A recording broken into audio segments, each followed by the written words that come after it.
years of history destroyed in a fire early this morning as a synagogue in Duluth goes up in flames. Hi, everyone. Thank you for joining us. I'm Amy Hawker. And I'm Kelsey Carlson. Fire officials up north investigating what's to blame for a fire that destroyed that synagogue. Fox 9's Rob Olson live from Duluth tonight with those details. Rob?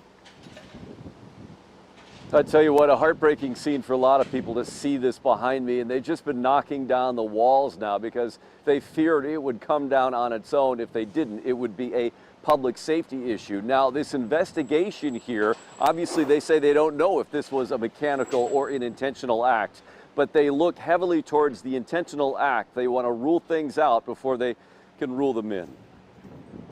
I was woken up with a sound sleep, and I didn't shake yet, but like I said, I'm numb right now still. Sam Ponish is vice president of the Adas Israel congregation. Like so many, in shock at the sight of its burnt-out shell. Like so many, he grew up going here, a synagogue with deep roots in Duluth. Oh, just generations. You have people in Minneapolis that came out of here. A lot of times when they come home, they come to services if they have a chance.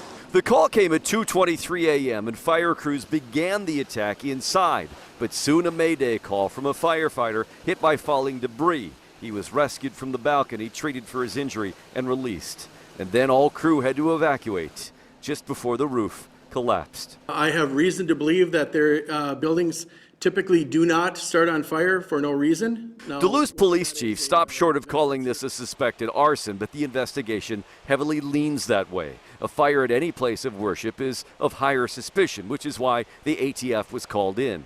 They interviewed two people who were in the area when crews got there. So far, they'd found no signs of any accelerant. We have an idea, but we don't have enough facts right now for it to be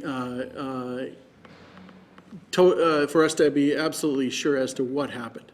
8 of the 14 historic Torah scrolls were saved from the synagogue, pulled from the burning building. But the 6 that are lost are heartbreaking, as is the history of such an old congregation. We will survive. Remember that, we will survive.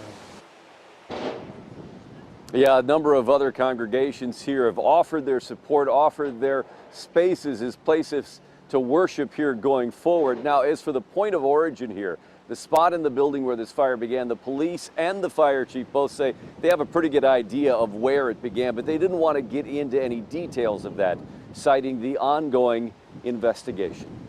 Live in Duluth, Rob Olson, Fox 9.